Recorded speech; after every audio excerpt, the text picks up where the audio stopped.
That's really good.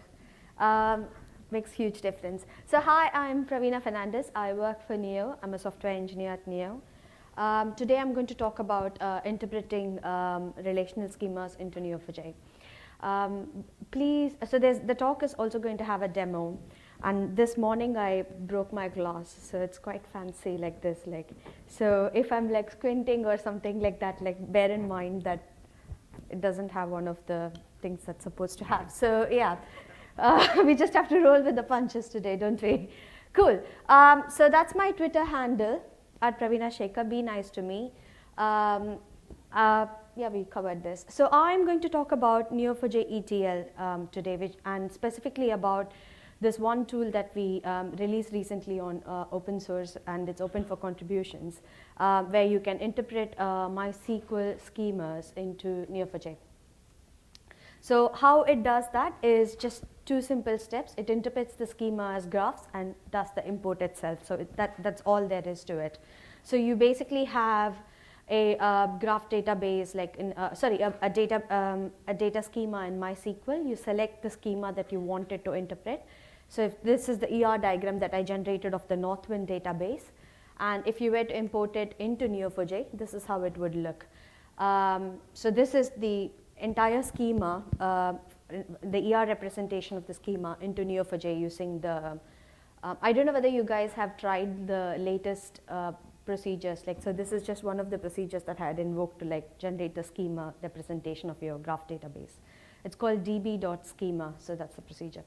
So all of this using just one command, you're able to do the input and import of the schema as well as the data along with it. So before we get into actually talking about the tool and what it does, I wanted to revisit the need for such a tool in the first place, which starts off with answering few questions. One being, why do you want to use Neo4j over relational database? Forget the tool. Why do you first of all want to use Neo4j with relational database? So typically you store data to look it up and use it later in your application. And how many of you watch Stranger Things on? So that's a good amount of people. Yeah. So there's it's a really good show, guys. You should definitely get onto it. So anyways, so you want to store data because you want to store data in a database, and you want the database to ideally support faster lookups to improve this query performance. And how do you improve query performance? You improve query performance using minimizing the DB hits that is there in your database.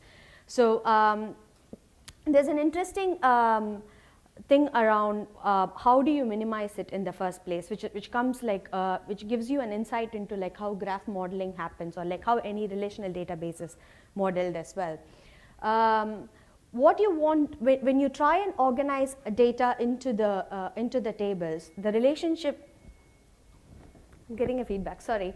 The relationships between the data are expressed through keys and constraints, whereas in relational database, you don't have the clutches of having keys and constraints to express your relational database. You just have the relationship represented as just the relationship between two nodes. So your relationships are first class citizens in your database. An example, if you were to express something like a person belongs to different departments, and we go ahead and we say the person's name is Alice, and the ID of Alice is 815. And then you have a table that joins with the departments, which says 815 belongs to 4 future, which has the ID of 111. So this is how you would represent in a relational database to say something like person belongs to Alice. If you were to just look at the records by themselves, you have Alice has a join expressed through foreign key relationship into the department's person table, and then the other way around. Whereas in Neo4j, all you have to do is something like this. So you have person by themselves, and then you have the departments as nodes by themselves, and the relationship is expressed directly in form of like the relationship between person and the department. You don't have the extra overhead of having like a join table right in the middle to help you interpret the data. So like there you go, like you don't have to worry about joins when you want to like connect two pieces of data. Like this is what we call by saying relationships are your first class citizens in Neo4j. So you can query for relationships just like how you can query for like your other data, like your relationship is a data as well. So, so this is what like is the core of what Neo4j helps you do when you try and model a problem. You have to go through something like this versus like in Neo4j it's very succinct, it's very explicit, and it's really clear. The second and one of the things that you can clearly see is like Neo4j is whiteboard friendly. When you start working in an in an organization, one of the first things that people tell you like when you join is like how your organization is structured. Like so you probably have an org chart or something like that. Then you like if you're a developer and you get into an application, like they tell you like they draw out like how different modules in the application interact with each other. Similarly for DBAs you would have like say, I mean being a developer, not even being a DBA, like ER diagram is useful for me to understand how like different domain models interact with each other for me. So these are the kind of things that you would like see it on a chart like somewhere, and then when you actually come to the database it is expressed completely differently.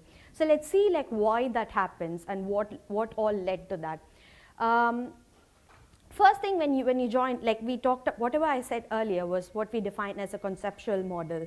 So when you first say that like this is the problem that I'm trying to solve, and you start with a conceptual model where you identify like, oh, there's a person, that's an entity, and like the person belongs to a department, that's another entity, and like belongs to in itself is like a relationship that connects these two entities kind of thing. And then you try and like put it in a logical model. In relational databases, your logical model are like tables, keys, constraints, and like all of these things. And then, so that's how like from your head, whatever you conceptualize, you're translating into an application. You do it using a logical model. And how finally like the database saves it in disk is what we call a physical model, which is like you have like worry about partitioning and like all of those things that the database has to take care of. And so this is an interesting, I highly recommend you to watch this talk called Data Modelers Still Have Jobs, Adjusting for the NoSQL Environment. It's by Joe McGuire. I hope I'm saying that right. So he talks about like how it started off with like having conceptual, logical, and physical models, where we define like at the conceptual model we define entities, and at the logical model we translate all of those data into tables and columns, and in the physical model is actually how you store the data in the disk. Now, when you think about relational database, you kind of fudge the top two ones, which is the conceptual and the logical model, where you say like, okay, I'm going to like resolve this tension between these two things by making all of them fall like a same like structured pattern. But if you're used a relational database, you actually see that this tension still exists in the model. It saves the data, because your conceptual model, when you're explaining something like a person belongs to a department, is not how it actually interprets in the database. You have like a person and then a joint table and then the department table. Like, so there is a tension, and it tries to alleviate it really hard. And in Neo4j, you don't have to try and alleviate it, do it really hard, because if you think about that, it just gets translated into like first class objects in Neo4j directly. So you have entities which gets translated as nodes and labels. Someone called it nobles. It's ridiculous. Yeah. Anyways, entities are translated to like nodes and labels, and you have relationships which are expressed as relationships by themselves, and you have attributes which are expressed as properties. So this is like the, what do you call it? It's what makes Neo4j stand out in terms of like how do you want to store your data. Now, this is just another example of how I was what I was mentioning. So Praveena works at Neo4j is how I introduce myself. And if I were to save this in the database, I would just go Praveena works at Neo4j, and I can keep adding relationships. I can say like Praveena loves Netflix is like another relationship that I can have. Like Praveena watches Stranger Things is another thing. So like I can keep adding entities and like domain data onto onto my database without thinking about modeling much, because like I can build my model as I learn more about my entire ecosystem that I'm operating under. So the next question is like, okay, fine, we have learned like how modeling is different between like Neo4j and relational databases. So like, how do you actually model in Neo4j? So in Neo4j, I'm just using MySQL in this example because the tool does the interpretation on MySQL, so it will be easier for us to use the same examples again and again. So in MySQL, if you have like a person who lives at a specific address, you have a person table and you have an address table, and the person also has like an address ID which has like a foreign key relationship to an address table. Whereas in Neo4j, you would just like, I mean, if I were to translate that directly, I would say like person lives at address. I have just used the same image, like ignore that. But yeah, you would just say person lives at address.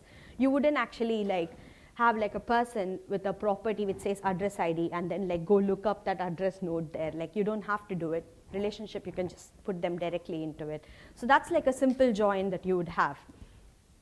The next one is if you were to like use like a join table, like in the case earlier, you have a course table, you have a student course table, and then you have a student. Your student course is the join table between your student and course. A student can have multiple courses, a course can have multiple students. So that's how you would like that's how you would model it in relational world. Whereas in Neo4j, you just go ahead and do that. A student has like a student course relationship with a course node, and it's that simple. Like, so if a student decides to like enroll into another course, you just have another node which says course, and then you have the student course relationship there. It's really, really simple. And then you have the idea of like an intermediate node. So too many times we come across, like if you're using like a shopping cart application, it's really unfortunate that the resolution is not too great, but I'll try and explain. So you have the orders table right in the middle. And when you're designing a big, like a shopping cart application, you have this one node that just holds like a lot of information about like other domains that it talks to. Like when I'm placing an order has to have a customer who placed the order. An order has to have some shipping information allotted with the order. And then you have a purchase information. And then you have, in this case, what else do you have? Yeah, so you basically have something like that. Now, this is what you would like, this is like a small order information that holds together like other relationship with like other contexts in your application. And you would express it simply by that in Neo4j. So you have like an order node right in the middle, which just holds like a lot of intermediate data that is required to do this order process, and it just has the specific relationship with like other nodes that it is related to. So this tells you like, I mean, you don't have to like struggle hard to think about like what you're trying to like conceptualize in your head and how do you translate it into your database. Like whatever you would draw out on a whiteboard, you can essentially like save it just like that in Neo4j. So what you saw was like it was able to import the data from MySQL into Neo4j as nodes, and then it was able to import relationships which are represented as joins like into relationships directly in Neo. And this is the anatomy of the export command. So you have like, you define which database you wanted to import from, and you say export, and you give the username and password for this command to connect to your MySQL database. And then you specify the database schema, the destination, your graph directory, like your database directory where you want it to be returned as, and then you have the import tool and the CSV directory. It's basically doing these two things, and this is the architecture diagram. I'll try, because the resolution is a bit weird, I'll try and explain what happens. So what you see is 3 steps there. So you have the MySQL server database to the left-hand side, and you have the Neo4j database to your right. And what you're seeing is your database inspector is the first one there, and it's able to like interpret your MySQL schema, and it's able to like interpret into like tables, joins, and join tables, which we think is like what are the important information that we need. and it's able to write it into a mappings JSON file. Now this is an interim step for you to like, if you just want to do this bit where you just want to like see how the schema is interpreted, you can do that using this another command that we have called the generate command, generate metadata mappings. I'll just show you shortly. And what happens is like you have the mappings JSON, and using the mappings JSON, which has all of your what are the different kind of like SQLs that you have to like query the database to get the table data, to get the join data, to get the join table data. It's able to use that and write it into nodes CSV and relationship CSV, which are like just a bunch of like CSV files. Now, if you guys have used Neo4j before, you would know that there is a tool called Neo4j import tool, which is being deprecated, and all that functionality is being added into Neo4j admin lately.